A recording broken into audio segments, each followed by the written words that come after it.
हफ्ते के आखिरी दिन भारतीय बाजारों में दिखा जबरदस्त एक्शन। खुलते ही भारतीय बाजारों ने बनाए नए रिकॉर्ड और रिकॉर्ड पर अब इतिहास में दर्ज हो चुका है निफ्टी पर लाइफ टाइम हाई का आंकड़ा 24,854 और सेंसेक्स पहली बार 81,500 के पार पहुंचकर नया रिकॉर्ड बनाता हुआ दिखा। लेकिन ऊपरी स्तरों से आई दमदार प्रॉफिट बुकिंग भी, लेकिन उसकी बात बाद में करेंगे। ये समझे रिकॉर्ड हाई बने क्यों। इन्फोसिस कल देर शाम बहुत ही जबरदस्त नतीजे इन्फोसिस ने पेश किए और गाइडेंस और भी बेहतर दमदार। इन्फोसिस का एडीआर लगभग 9% भागा। यहां मजबूत शुरुआत होना तय थी। आईटी शेयरों से पूरा सपोर्ट था। एफएमसीजी शेयर भी अच्छे बुल रन में चल रहे हैं। इन दोनों डिफेंसिव सेक्टर्स ने आज दिखाई खरीदारी, लेकिन कल से जो मिड कैप स्मॉल कैप शेयरों में करेक्शन की शुरुआत हुई वो बाजार पर थोड़ी भारी पड़ती दिखी। और कल कैश मार्केट, इंडेक्स फ्यूचर्स और स्टॉक फ्यूचर्स में मिलाकर 15,500 करोड़ की एफआईज की खरीदारी के दमदार आंकड़े होने के बावजूद ब्रॉडर मार्केट में आज प्रॉफिट बुकिंग का माहौल देखने को मिला। यानी कि एक तरफ दिग्गज शेयर स्पेशली आईटी और एफएमसीजी, बाकी तरफ पूरा मार्केट, दो धड़ों में मार्केट। बैंक निफ्टी की बात करें, हल्की पॉजिटिव शुरुआत हुई, लेकिन बैंक निफ्टी भी उसके बाद लगातार फिसलता हुआ दिखा।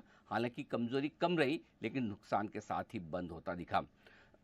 आज के सेशन में मिड कैप और स्मॉल कैप शेयरों में मार बहुत तेज पड़ती दिखी। 2% से ज्यादा के बड़े कट दोनों ही इंडेक्स में आते दिखे। और अगर आप सोच रहे होंगे कि ऐसा क्यों हुआ कि इतनी तेज गिरावट हुई, वैसे ढूंढने जाएंगे तो कोई बड़ा कारण नहीं मिलेगा, लेकिन एक कारण जो आपको साफ नजर आता है वो था अमेरिका से। अमेरिकी बाजारों में 2 दिनों की बड़ी तेजी के बाद जो डाउ 1000 पॉइंट चढ़ा था, कल के सेशन में 550 पॉइंट के आसपास का नुकसान डाउ में दिखा।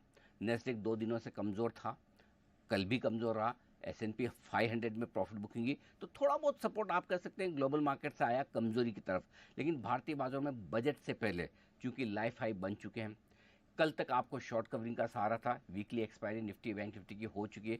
आज फ्रेश खरीदारी चाहिए और लाइफ हाई में स्पेशली 25,000 के बेहद करीब पहुंचने के बाद बाजारों में थोड़ी प्रॉफिट बुकिंग का माहौल इसलिए बन रहा है कि बजट जैसी बड़ी इवेंट के पहले अगर आप लाइफ हाई पर हैं, एक तरफा तेजी है, पूरा महीना बाजार जबरदस्त दौड़े हैं। जून में इलेक्शन के बाद से अब तक एक तरफा तेजी हुई, तो क्यों ना प्रॉफिट बुकिंग की जाए, क्यों ना थोड़ी पोजीशन हल्की की जाए। बस यही सबसे बड़ा ट्रिगर था जिसे आप कह सकते हैं पोजीशन हल्की करने का, मुनाफा वसूली करने का, जिसके चलते वो स्टॉक और वो सेक्टर सबसे ज़्यादा गिरे जो सबसे ज़्यादा भागे थे। मसलन ग्लोबल मार्केट्स की कमजोरी की वजह से मेटल्स में नुकसान रहा, तो हाई बीटा स्टॉक्स जो ज़्यादा ऊपर नीचे होते हैं जैसे कि सरकारी कंपनियों के शेयर, यहाँ पर नुकसान रहा, जिसमें डिफेंस पावर के शेयर थे। जो महंगे एमएनसी कैपिटल गुड शेयर हैं कि एबीबी, सीमेंस, क्यूमिंस जैसे शेयर, यहाँ पर तेज गिरावट होती दिखी। हाई पी मल्टीपल वाले स्टॉक्स जिसमें ट्रेंड, डिक्सन जैसे शेयर, ये फिसलते हुए नजर आए। बैंक्स कमजोर थे। सो ओवरऑल आप कह सकते हैं कि आज प्रॉफिट बुकिंग का माहौल बाजार में गहराते हुए दिखा। तो 4 अच्छे दिन निकालने के बाद कहने के लिए तो आज 5वें दिन भी हमने रिकॉर्ड हाई बनाया, लेकिन रिकॉर्ड हाई बनाने के बाद तेज प्रॉफिट बुकिंग और सबसे बड़ी जो कमजोरी वाली बात है वो दिन के निचले स्तरों पर जाकर निफ्टी बंद हुआ। बस राहत की बात है कि जैसे तैसे हम 24,500 के लेवल को आज क्लोजिंग बेसिस पर बचा पाए, क्योंकि ये कल का जो सबसे लोएस्ट लेवल था, एटलीस्ट हम उसके नीचे जाकर बंद नहीं हुए। तो टेक्निकली अभी भी बहुत खराब नहीं हुए, लेकिन बड़े लंबे समय बाद भारतीय बाजारों में एक ढंग ढांग की मुनाफा वसूली वाला सेशन बजट से ठीक पहले देखने को मिला है। संदीप जैन के पास चलते हैं। संदीप जी, बजट से पहले बाजार में नर्वसनेस और बहुत निचले लेवलों पर बाजार की क्लोजिंग, सोमवार को क्या एक्सपेक्ट किया जाए ऐसे बाजार से? हाँ, बिल्कुल सही कहा आपने। बजट के पहले, जैसा कि अनिल जी ने कहा, एक बड़े इवेंट के पहले एक प्रॉफिट बुकिंग आई है। कल हमने देखा शॉर्ट कवरिंग के सहारे न्यू हाइज पे मार्केट्स बंद हुए और फिर आज भी सुबह इन्फोसिस के रिजल्ट्स के एक्साइटमेंट में मार्केट्स पहले हाइज पे बंद हुए, हाइज पे पहुंचे और फिर उसके बाद हमने देखा क्या करेक्शन और प्रॉफिट बुकिंग आई, क्योंकि ग्लोबल क्यूज भी साथ नहीं दे रहे थे।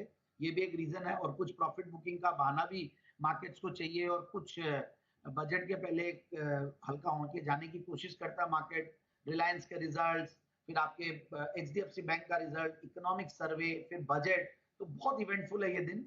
बट ओवरऑल मुझे लगता है कि मिड कैप स्मॉल कैप में आज करेक्शन आया है और 1-2 दिन और ऐसे करेक्शन आएंगे तो एक बढ़िया माहौल बनेगा वापस से एंट्री करने का। ये जरूर है कि कुछ स्टॉक्स बहुत ज्यादा भागे हुए हैं, तो वहां पे एंट्री नहीं लेके जो करेक्टेड स्टॉक्स है उनमें एंट्री लेने की अब वापस से अपॉर्चुनिटीज मिलेगी। So let's see, fingers cross. Budget में क्या आता है, बजट्स के प्रावधान देख के फिर नए वापस से आइडियाज आएंगे. So we will be there on the channel also. उस दिन पूरे दिन बजट और बजट के नेक्स्ट डे भी हमारा पूरा पैनल रहेगा बजट स्टॉक एक्सचेंज, तो उसमें हम डिस्कस करेंगे. बाकी मेटल्स और ऑयल एंड गैस इन सब में अच्छा खासा करेक्शन रहा. सो ओवरऑल मार्केट्स में प्रॉफिट बुकिंग है और मेरे हिसाब से जिन्होंने अननेसेसरली लिवरेज पोजीशन बनाई हुई है वो थोड़ा हल्का ही रहेंगे, तो बेहतर रहेगा बजट में जाने के पहले. लॉन्ग टर्म का अब जरा नजरिया जान लेते हैं हमारे आज के एक्सपर्ट की तरफ से. लॉन्ग टर्म के लिए क्या पसंद है आपको संदीप जी?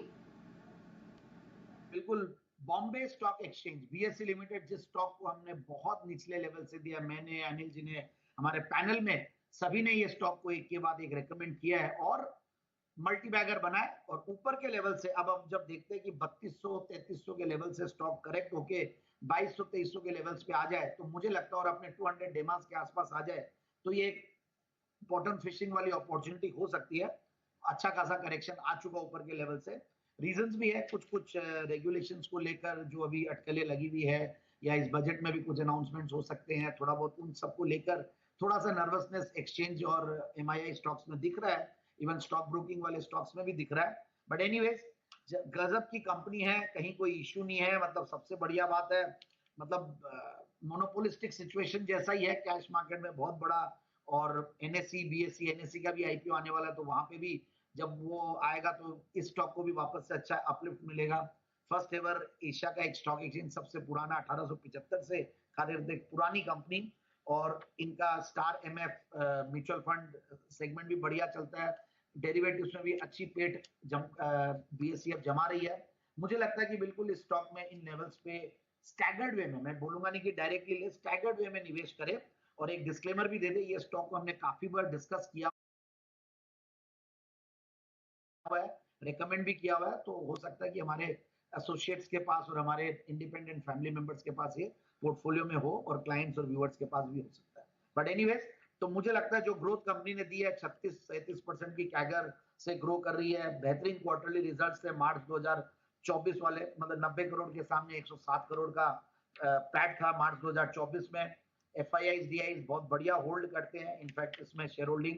सो ओवरऑल एक बढ़िया कंपनी, और मेरे हिसाब से इन लेवल्स पे स्टॉक को लिया जा सकता है. और टारगेट जो मैं दूंगा वो है 2590, 2650 के. ये बहुत ज्यादा लॉन्ग टर्म के नहीं है. लॉन्ग टर्म में तो ये बाय एंड फॉरगेट स्टोरी है, बट इमीडिएट अगर टर्म में बात करें तो 2590, 2650 हो सकता है. जैसे मार्केट्स बाउंस बैक करे तो ये स्टॉक भी अचीव कर ले. बट यस, स्टैगर्ड वे में बाइंग करिएगा, ये जरूर इंपॉर्टेंट है ये चीज समझ.